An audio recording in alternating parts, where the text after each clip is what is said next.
నాకు సైకియాట్రిస్ట్ చూడాలా? నాకేమన్నా పిచ్చి అంటున్నారా?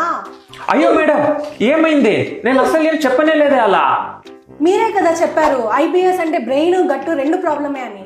అవును మేడం, ఇరిటబుల్ బవల్ సిండ్రోమ్. అలా అంటే ఐబిఎస్ అంటే గట్ బ్రెయిన్ ఇంటరాక్షన్ ప్రాబ్లం. అలాంటి బ్రెయిన్ దొబ్బిందనే కదా చెప్తున్నారు, అంటే సైకియాట్రిస్ట్ దగ్గరికే కదా వెళ్ళాలి. మేడం, ఐబిఎస్ అంటే ఇంటెస్టైన్స్ లో నార్మల్ గా అయ్యే విషయాల్ని బ్రెయిన్ కి చాలా ఎక్కువ వాల్యూమ్ తో పంపిస్తుంది సిగ్నల్స్.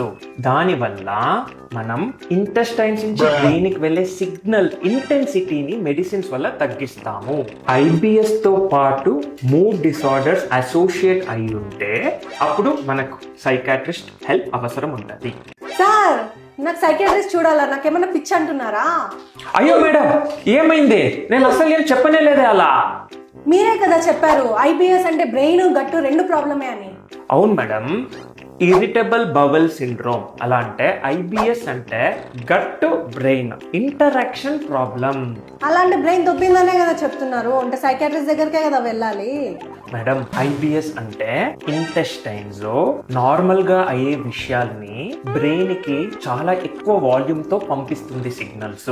దాని వల్ల మనం ఇంటెస్టైన్స్ నుంచి బ్రెయిన్ కి వెళ్లే సిగ్నల్ ఇంటెన్సిటీని మెడిసిన్స్ వల్ల తగ్గిస్తాము. ఐబిఎస్ తో పాటు మూడ్ డిసార్డర్స్ అసోసియేట్ అయి ఉంటే అప్పుడు మనకు సైకాట్రిస్ట్ హెల్ప్ అవసరం ఉంటుంది.